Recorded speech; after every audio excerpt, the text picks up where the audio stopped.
admired, congratulated, thanked, and emulated. I hope that he did, as he's alleged to have said, give a video of another massacre to WikiLeaks or somewhere else. And on the question of giving 250,000, 260,000 cables, I hope they're out there, and I hope we get to see them. The fear that there was some bad will come of that as a result of all those being available is, in my case, having read maybe not 260,000, but an awful lot of State Department cables. That fear is very exaggerated. The idea that will actually hurt lives or our legitimate policies is, I think, very, very small compared to the good that could come from a wholesale understanding of how this empire is operating right now. And I hope those are out there. And if he or someone else hasn't put them out already, he's told others how to do it, how to burn those CDs and get the information out to WikiLeaks or otherwise.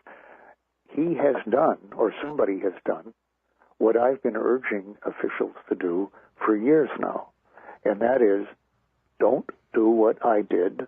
Don't wait until another war has started or thousands of tons of bombs more have dropped or many thousands more people have died.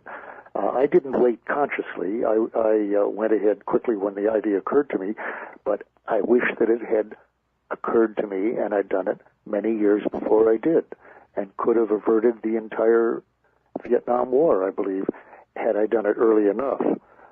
That may sound grandiose, but actually I think it's realistic.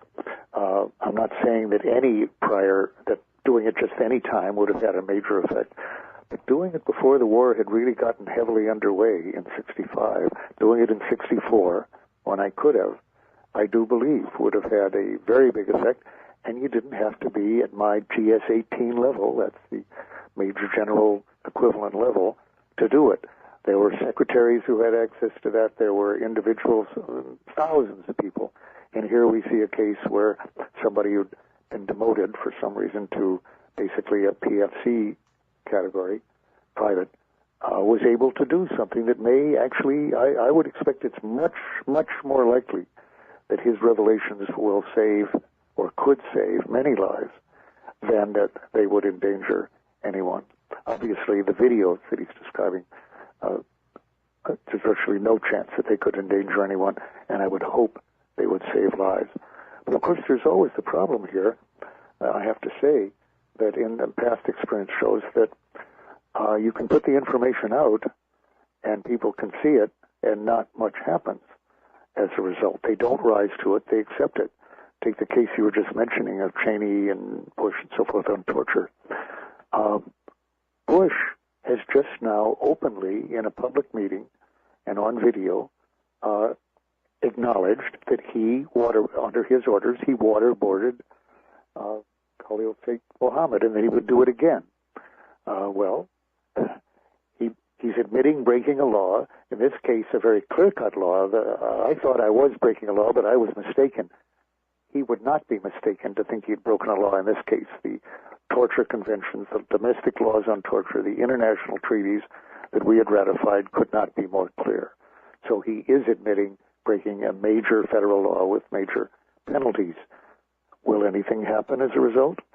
Obama, so far, has told us that he's not going to prosecute for those offenses, actually, being quite explicit about the torture, meaning that he's giving himself a free pass, basically, on that. He's decriminalized. Obama has decriminalized torture. I think that's a fair statement. The way people think about decriminalizing marijuana, not prosecuting, not imprisoning anyone for marijuana. That's a concept. Even if some form of law has remained on the books, it would be decriminalized. Well, he's decriminalized torture, and it's kind of an agreement between presidents. We won't go after our predecessors, and we'll count on you not going after us, his successors, which I think is very serious. But what is the public's reaction to that? Well, is there a great move now to go after Bush, which he could be done now? It's too late to impeach him. but I don't think it's too late to prosecute him for what he's just admitted. But that's clearly not going to happen.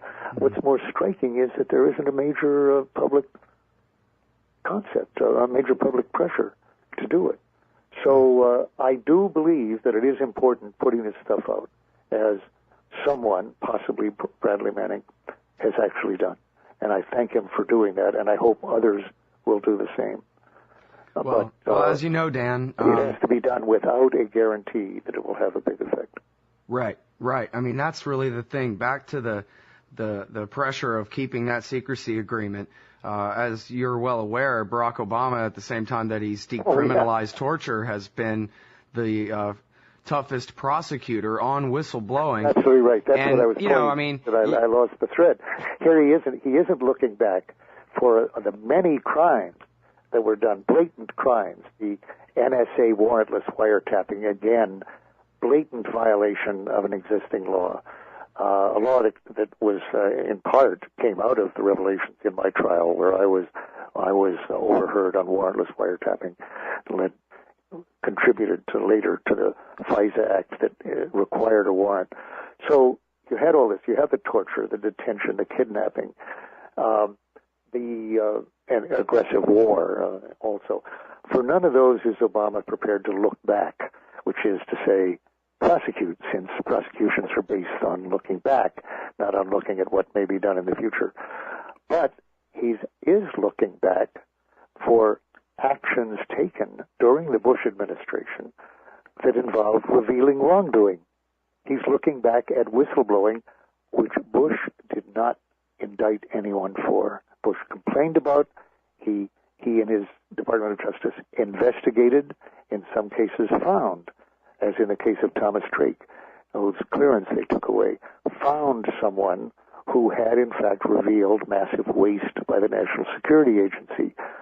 Bush did not indict, although he had that information in late 2007 when they took the clearance away. So he's got another year and a half to indict him. He didn't indict him.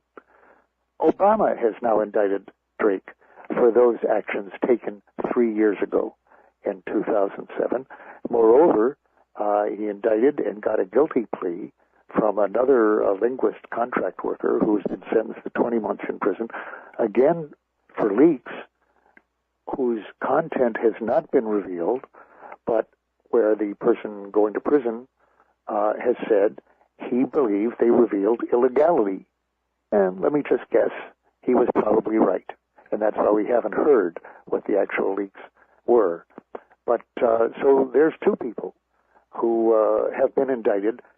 That's more than any other president in history. My indictment was the first.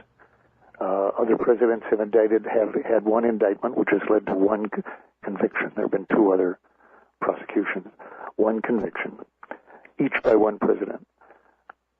Obama's the first president to have indicted two people, and assuming now that Bradley Manning, who has been arrested, will be court-martialed, however it comes out, that will be the third. It's a world record here for Obama. In terms of the man who came into office on a promise of transparency and who has used the state secrets privilege as much or more than Bush and has been absolutely untransparent. It's one more of his campaign promises on which he's done a 180-degree turn. He's on national security matters. He's been at least as secretive, probably more than Bush. And having said that he wouldn't prosecute, he's prosecuting the first two for actions taken under Bush. Now, in this case, this case of Manning, this is an action taken under Obama. So he's getting nailed.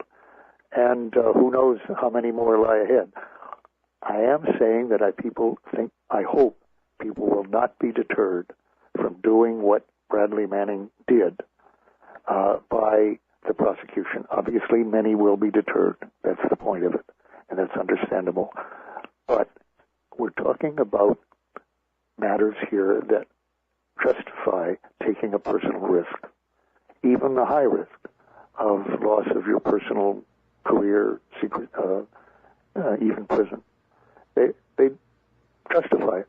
They don't compel you to do it, but they justify it. certainly. Well, and Dan, I know you're a former Marine and a former executive branch guy for a long time, and I know